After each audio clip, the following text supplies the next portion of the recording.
Hello, good evening, and a very warm welcome to the first ever live video call here on the SNP YouTube channel. Now, I am delighted to be welcomed and joined by the incredible Scotland's new First Minister, Nicola Sturgeon. Hello, Nicola. Hello, how are you? I'm very well, thank you much. How's yourself? Good, I'm quite excited about this. This is the first live chat on YouTube I've ever done, so I'm looking forward to it, I think. Yeah, hopefully it'll be really good fun. We've had a phenomenal amount of questions been put into everybody, and we of course want you to get in touch with us if you can throughout the next half hour.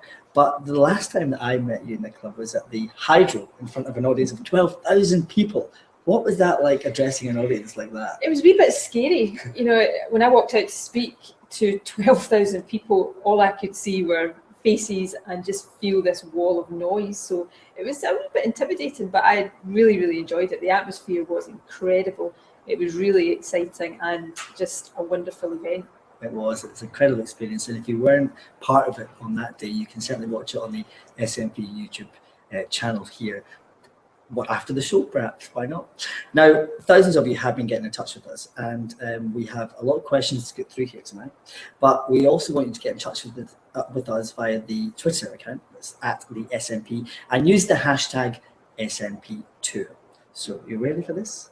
As ready as I'll ever be. Let's do it. Let's go to our first question. Now, our first question is on the subject of childcare, and it comes from Rita Cowan from Hamilton. Hello there, Rita. Now, it says, hello, Nicola. Do you foresee the possibility of bringing in free full-time nursery places in the near future? She believes the earlier children can be introduced, the better the chances are. What's your thoughts on that? Well, firstly, thanks for the question, Rita. You've touched on an issue that's a big priority for me and a big priority for the Scottish Government. Childcare is really important. It's important, firstly, so that parents can find it easier to get out to work, and I think that's particularly relevant for mothers, but it also is important because it gives kids the best start in life. So the Scottish Government's been extending childcare for the last few years, and we want to do that even more. I've set out big plans for extending the provision of childcare to 30 hours a week if we are re-elected next year for all 3 and 4 year olds, and for vulnerable 2-year-olds from disadvantaged backgrounds. So that's a very ambitious plan. It will take us over the course of the next Parliament to do that, but I see it as a really vital investment. I've described it as a bridge to the future. Our big infrastructure investment in this Parliament was on the new Forth Road Bridge. This is just as important an infrastructure investment because it has given a bridge to kids to a better future. So yes, Rita, it's a massive priority for us. Thank you. Hopefully that answers your question, Rita. Now, as I said at the top of the programme, we have a number of ways that you can get in touch with us, and a number of topics that myself and Nicola will hopefully try and conquer tonight. But you can do that also by clicking on the comments button on the YouTube channel here. So please get in touch with us, and we'll hopefully try and read out some of your comments to Nicola. Now, the next topic that we're going to talk about is, of course, you presented your vision for Scotland's future last week, and the next day, the Smith Commission, they published their report, and it's on the vow itself, and it comes from Iain McEwan. Now, Iain says that he's a bit confused, as when Lord Smith announced the new powers, it came as agreement from the 6 parties involved. But your speech at Holyrood attacked the powers as not enough. Surely, if that was the case, we should never agree the powers in the first place. So what would you say to Iain there? Well, I think that's a fair question to put to me, Iain, and let me try and explain our position to you. I don't disagree with what is in the proposals that the Smith Commission published last week. I welcome all of the powers that they have proposed should come to the Scottish Parliament. I want the Scottish Parliament to be as powerful as possible. So I have no difficulty with the SNP signing up to what is in the report.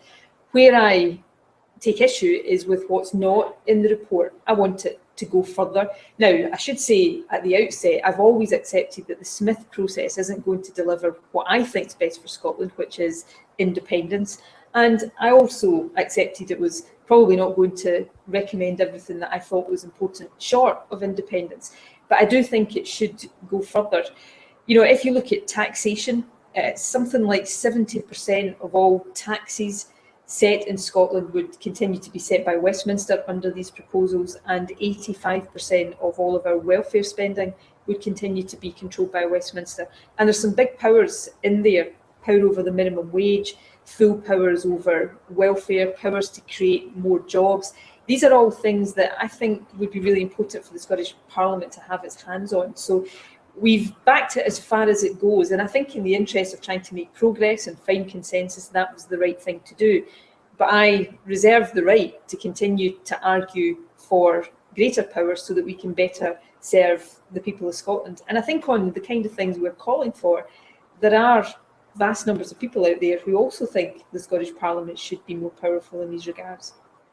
Thank you very much, Nicola, and hopefully that answers your question there, Iain. Now, let's just turn to our Twitter feeds for the first time tonight. Now, we have a message here from Joe Docherty, 95. Hello, Joe, how are you? And Joe says, will there be regional party offices across the country to allow for more localised campaigns? Well, hi, Joe. First of all, thanks for that question. Yeah, I mean, we're looking at all of our party structures and how we organise ourselves at the moment, as you would expect, because we've gone from having 25,000 members on the day of the referendum to now having over 90,000 members. So we're a different party in many ways, and that's a great thing. We've got huge numbers of people across the country campaigning.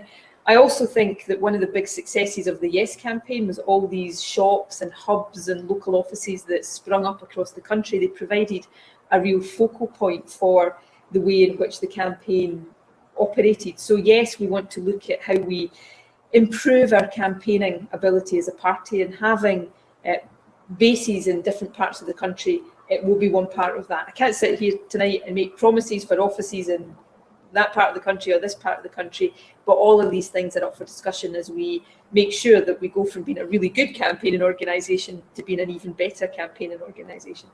And we, of course, have seen a vast surge in support for the SNP, especially over the last couple of months. And I guess this kind of leads me on to the next question, which comes in through our YouTube channel, and it's from Adam Johnston. Hello there, Adam. And Adam says, hello, Nicola. Hello, Adam. Which policies are the SNP going to push to attract new members? And he is specific about maybe perhaps Labour voters. And what strategy will the party have to do so? Well, my main pitch, if you like, to Labour supporters for the general election is, I know Labour supporters, whether they voted yes or no, want to see a better Scotland, a more socially just Scotland. And I think the best way to get the powers in Scotland that enable us to build that kind of country is to vote SNP at the Westminster election, so that we've got a really strong group of SNP MPs down in Westminster fighting Scotland's corner. All too often, Westminster governments, whether they're Tory or Labour, tend to ignore Scotland and just to, particularly in Labour's case, I think sometimes take Scottish votes for granted. If we want to continue the momentum of the referendum campaign, which really for the first time saw power over Scotland in the hands of the Scottish people, then let's send a strong team of SNP MPs down there to force that pace and to make sure we get the change that's in the interest of the country. And as a social democratic party, I will continue to argue for policies that make our economy stronger, but also make our society fairer. I want to see a decent social security system. I want to see more people earning the living wage. These are the kind of things that help lift people out of poverty, but also make our economy stronger as well. And that's the kind of approach to policy that I think is in the mainstream of what people in Scotland want to see. Thank you very much, Nicola. And of course, thank you to Adam for putting that question to us via the YouTube channel. Now, Nicola, you've been in the job for 2 weeks now. How has it been? How's it been, the First Minister of Scotland? It's been a whirlwind so far. You know, becoming First Minister was the biggest privilege of my life. To become the first woman First Minister of the country, I think, gives it an added responsibility. But since becoming First Minister, I don't think my feet have touched the ground. Obviously, I've had a lot of important work to do, putting my cabinet together, and I'm proud that that's a 50-50 man and woman, male, female cabinet. I then outlined my programme to government, to Parliament last week. Lots of ambitious policies to make our country stronger, fairer, better. Today I was making a big speech to the business community, talking about the things we need to do to provide the economic growth that then creates the wealth so that we can have that fairer society. So it's been really busy. I've enjoyed every moment of it. I'm pretty sure there'll be tough times ahead, difficult decisions to make. Maybe I won't enjoy every single day of the job, but every single day will be a massive privilege, and I'm just determined that I do it to the best of my ability. Well, one of the first meetings you ever had, actually, as the new Scotland's new First Minister, was with the carers. And the next question actually comes from Lynn Williams from Glasgow. Now, Lynn says here, how can we ensure that unpaid carers have the opportunity to directly shape the new welfare powers which might come to Scotland as a result of the Smith Commission? Well, thanks, Lynn, for your question. I will make sure unpaid carers get the opportunity to talk to us about how we shape and use the welfare powers that are proposed to come to Scotland. I think those powers are too limited, but the ones that are recommended for us to have are nevertheless very important. So we're being promised powers over disability benefits, which gives us the opportunity to do something different to the introduction of personal independence payments. And we've been given responsibility for things like carers allowance. Now, these are all really important powers that I want to make sure we use properly. Clearly, I've got ideas about how we should use them, but the voice of carers needs to be heard. You said, Phil, that one of the first meetings, it was actually the first meeting I did as First Minister, was with a group of unpaid carers to talk directly to them about the issues that matter and the issues they want me to address as First Minister. I've given a commitment to carers to meet with them on a 6-monthly basis, and that will be an important opportunity for me to hear their voice about how we use the existing powers we have just now to make life better for carers, but also how we start to use the new powers that we will get over the next 2 or 3 years. And that's important because, and I get the opportunity to say this on YouTube tonight, carers in our country make such a massive contribution.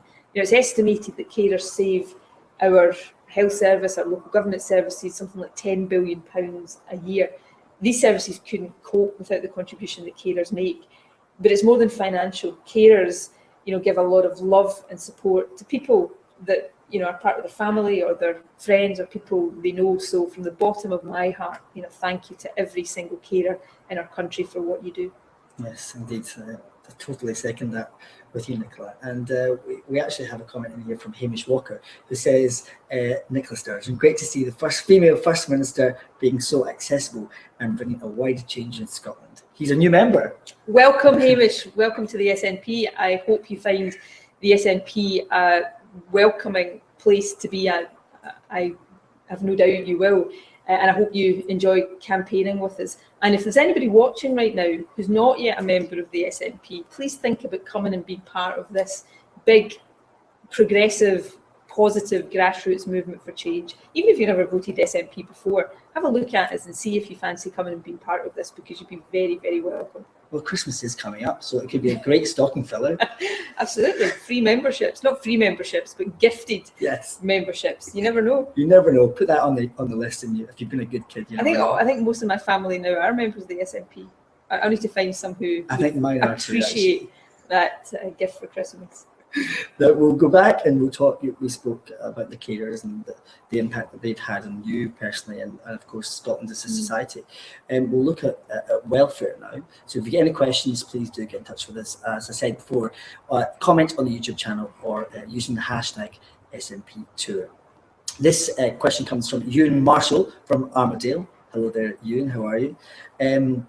He says, after a traumatic experience applying for personal independence payments, or PIPs for short, what is the SNP's plan for PIP in the future now it's being devolved? Well, this is a really important question, so thanks for asking it. I welcome very, very strongly the fact that PIP, personal independence payments, are being recommended for devolution to the Scottish Parliament. And there's an important point I want to make here. I made it in the Scottish Parliament last week, but I think it's worth repeating, because as things stand, it will probably be another, 2-3 years before that power transfers to the Scottish Parliament. And as anybody who's familiar with this area of policy knows, what the current UK government is planning to do as people move from disability living allowance onto personal independence payments is cut the budget of that by around about 20%.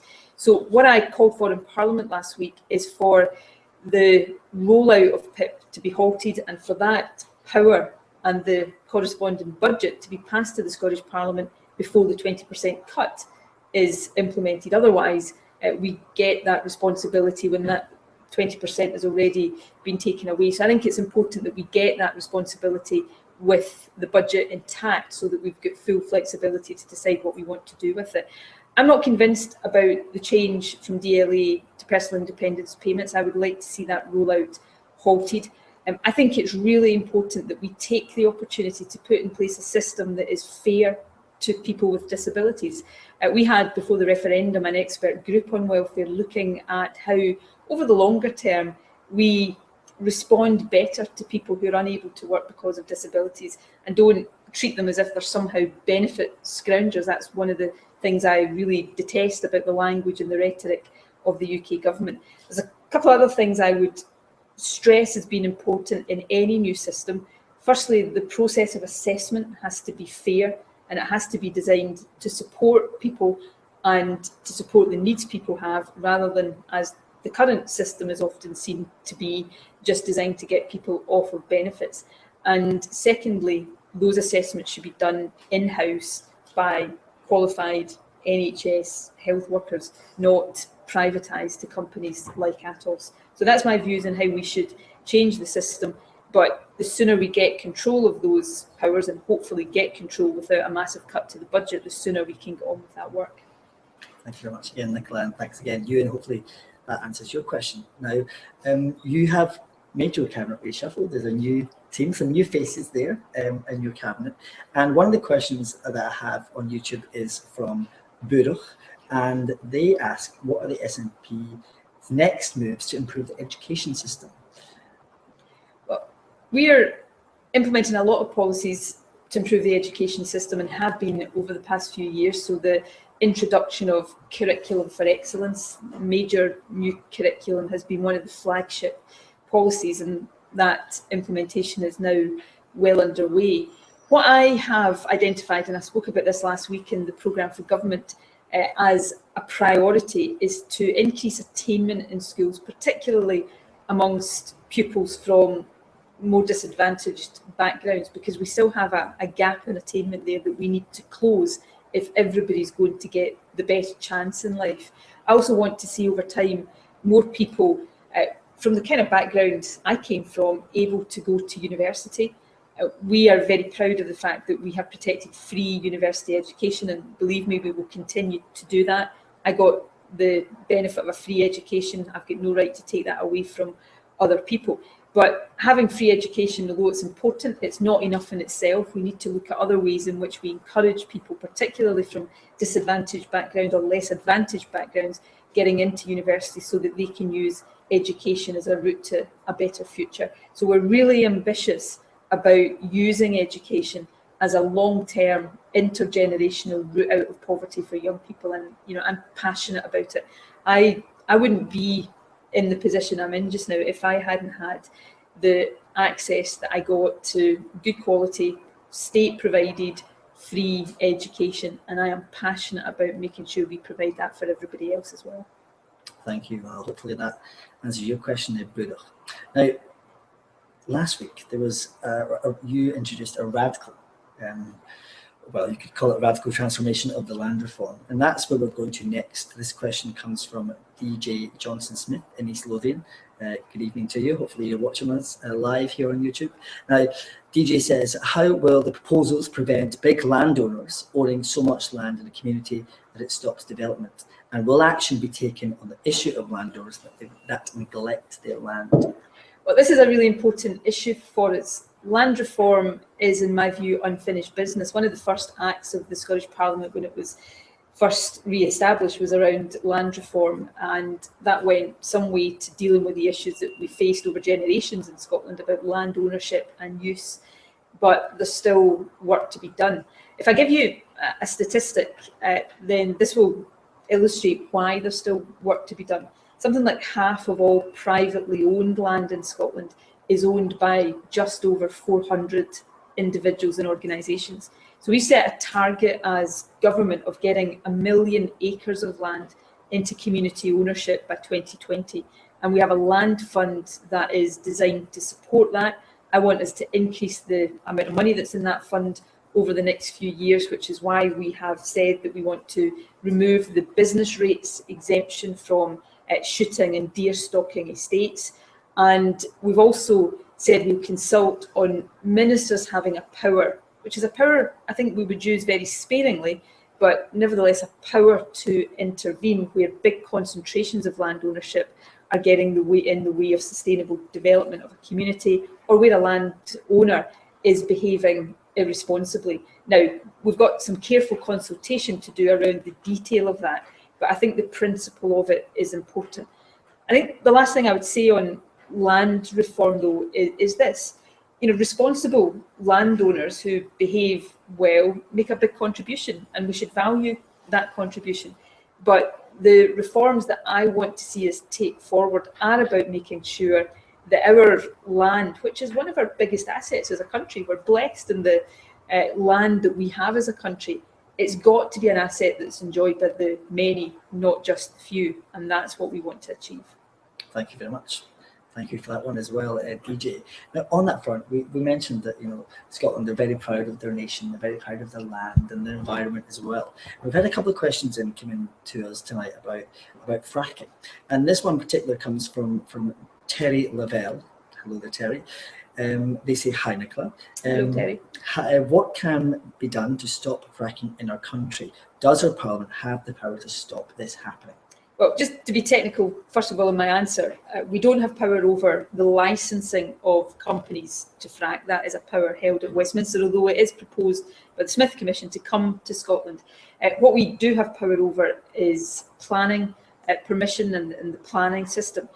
So that's where the various powers lie at the moment. In terms of fracking, I share a lot of the concerns and a lot of the scepticism about fracking. I think it's really important that we make sure the environment and the rights of communities to be heard are priorities in this debate. We should never shut our minds to new technologies, but we should operate on a very, very, very cautious basis. And unlike the UK government, that's what the Scottish government is determined to do when it comes to fracking. We've already tightened and strengthened planning guidance. So for the first time, we've introduced the concept of buffer zones here. And we're also about to look at and strengthen already robust environmental regulations so that the interests of the environment and the interests of communities are absolutely uppermost. We're also completely opposed to what is an outrageous proposal by the UK government to allow drilling to take place underneath people's houses without the people who live in the houses having any right to object to that. And we will vigorously oppose that, although the power over that currently lies at Westminster. So we'll take a responsible and very, very cautious approach to this, as you would expect us to do, because the environment and the rights of communities are very important and should never be ignored in any of these discussions. Thank you. And kind of the next question actually is on that topic of the environment, and it comes from Jamie Miller. Good evening to you, Jamie. How are you doing? You're on YouTube and you ask us, what will the SNP do to ensure that Scotland will become a pioneer of green technology and move away from destructive forms of energy? Well, we, I think as a government, have got a very good record in this area, and we will continue to work really hard to make progress. We've invested a lot of money, but also effort and commitment into developing renewable energy.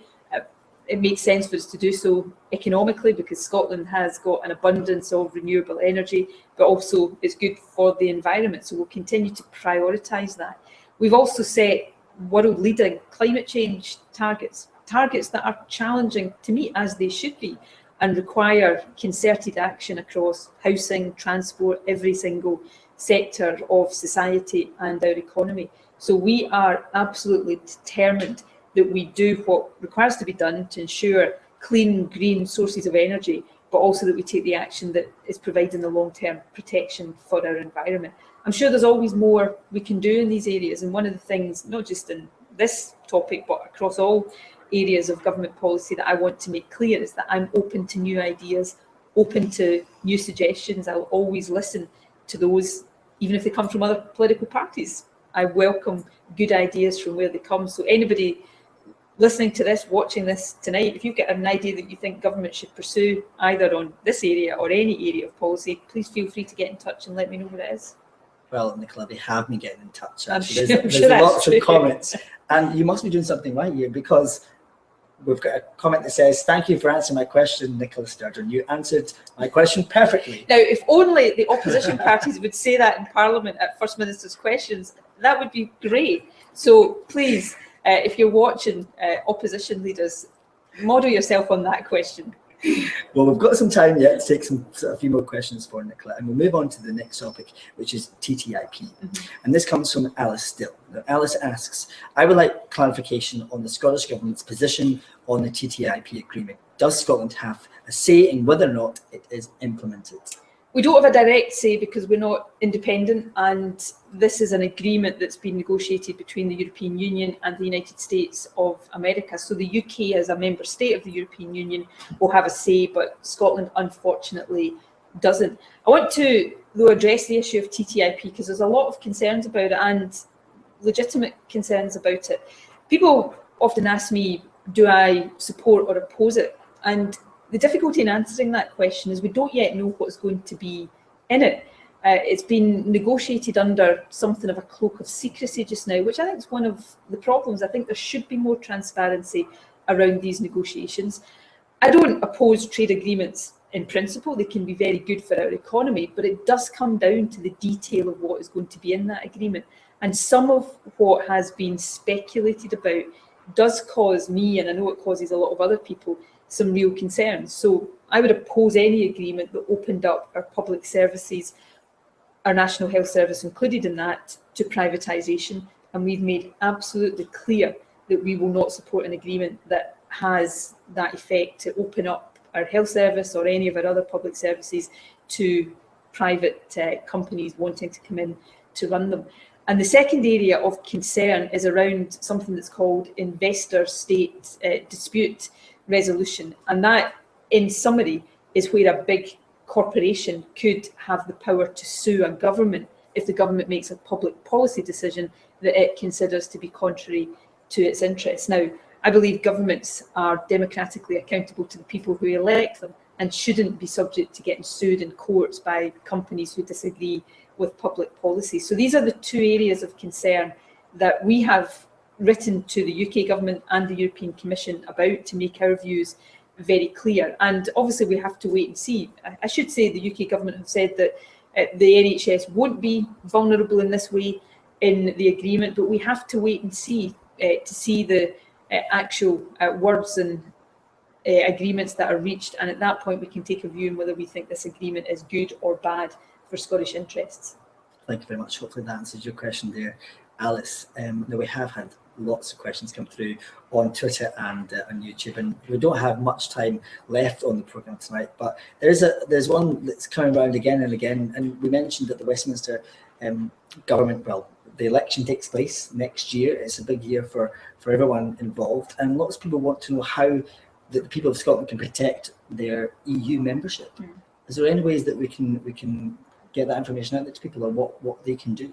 Well, I'm really worried about the prospect of a referendum on the issue of the UK's membership of Europe, because it could end up with Scotland being taken out of the EU against our will. You know, that would happen if across the UK there was a vote to come out, but Scotland voted to stay in. And as long as we're part of the UK, that would mean that we would end up outside of the European Union. I put forward a proposal, which I'm very keen to continue to persuade others to support, and that is, if there is to be a referendum on the EU, then in order for the UK to come out of Europe, not only would it require a vote across the UK for that, but also a vote in each of the 4 constituent nations of the UK: Scotland, England, Northern Ireland and Wales.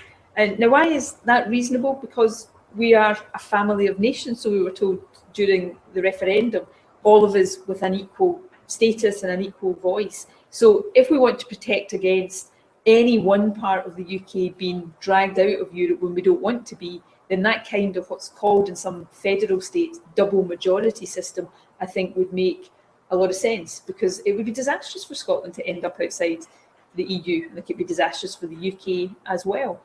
Lots of jobs depend on us being in the European Union. So I don't want us to be out, and I'll be arguing for us to stay in.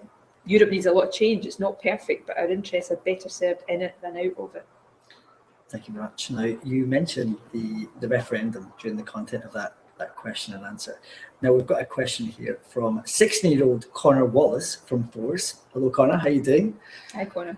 Now Connor says, the referendum is one of the most exciting things that I've ever been involved in. What do you plan for 16 and 17-year-olds to keep us engaged with politics? That's a great question, Connor. You know, having 16 and 17-year-olds able to vote in the referendum was one of the best things that we did in the run-up to the vote. And I think the participation of 16 and 17-year-olds was a huge success. We talked about the hydro earlier on. My highlight of the referendum campaign was doing the BBC debate in the hydro in front of 10,000 16 and 17-year-olds. It was terrifying, but it was also a fantastic experience. And seeing the way in which young people were engaged in politics, informed about politics, was just fantastic. So how do we keep you engaged? Well, firstly, we should let you vote in all elections, not just in the referendum.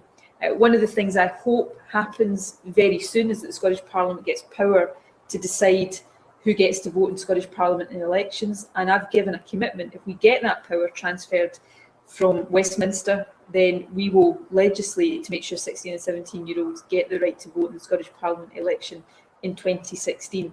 I'm meeting the Secretary of State for Scotland later this week, and I'll be pressing him to get that power transferred to us as soon as possible so that we can make that change. And I would just encourage everybody of all age groups actually, but maybe particularly young people, to stay involved. You know, politics at times maybe doesn't seem exciting, but it can be really exciting and it is really important. And you can make it more important and more exciting and more interesting by having your say and making your voice heard. So please keep active, whether that's in the SNP or Labour or the Tories or whatever party, whoever you choose to vote for, get involved and stay involved, because your country will be a better place from your contribution. Thank you very much, Nicola, and hopefully that answers your question, Connor. Thanks for, again, putting that question to us. Now, we touch base on young people. I've got a question here that's coming from Twitter, and it said, lots of policy focus at the moment on children, young adults, and working parents, but what are the plans for helping older people and pensioners?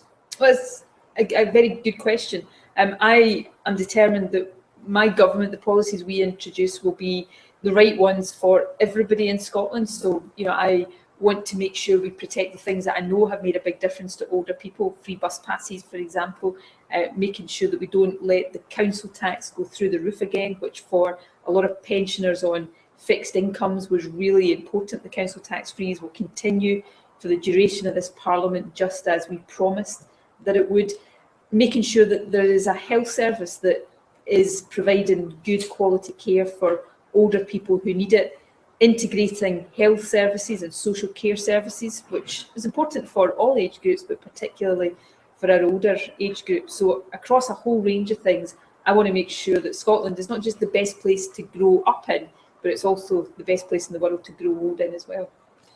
Thank you very much for that, and thanks again, Nicola. Now, you're certainly doing something very right here, because there's lots of great responses. You're only reading me out the good ones. I'm telling you, no, it's all very good. You're shielding me from the other ones. Lynn Williams says, thank you very much for answering the questions. Yes, the powers are far too limited, and she hopes that she can do her part as part of that as well.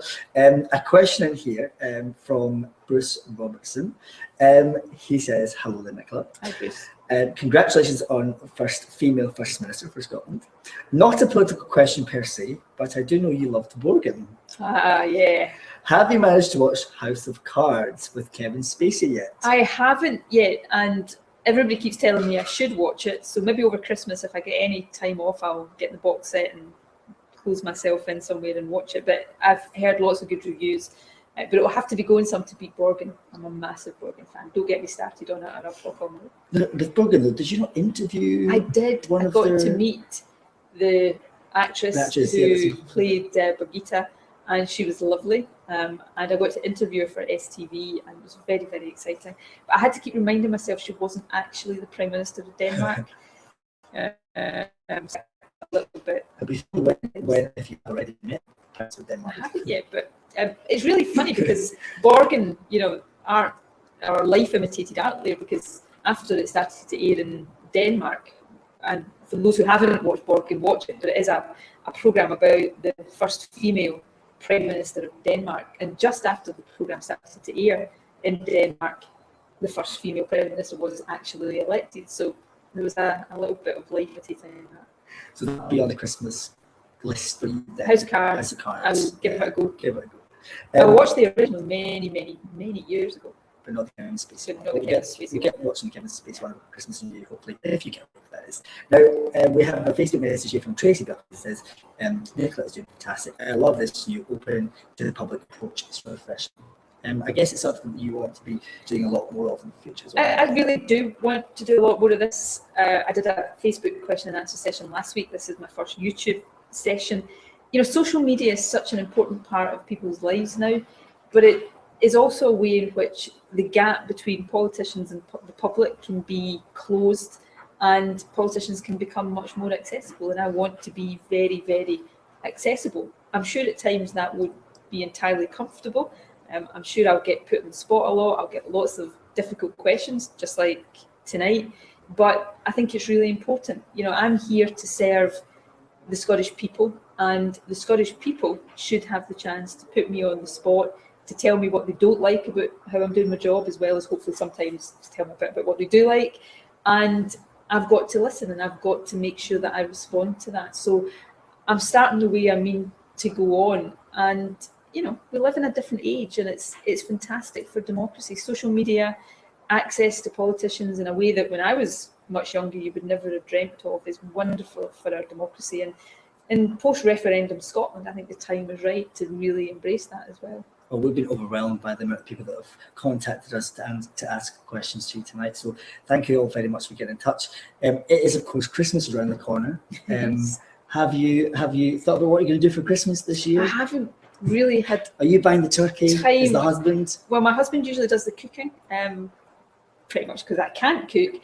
But my immediate worry is that it's my husband's birthday a week today. And it is a significant birthday. He's going to kill me for saying this live on air. But over the next week, I have to find him a present, and I have to organise something for his birthday. So I have to get that done before I start to think about Christmas. Christmas. Planner ahead. Yes, if anybody out there's got any ideas about what you buy for his birthday, then please let me know. I would just like to say thank you very much, everybody who joined us here on the SNP YouTube channel. It's been great. Thank you very much again, Nicola, for joining us. If you want to get involved with the SNP, you can just visit the website, www.snp.org/join. Stick that on your Christmas card list. And I very much thank you very much for joining us tonight. From me and from Nicola, good night. Good night.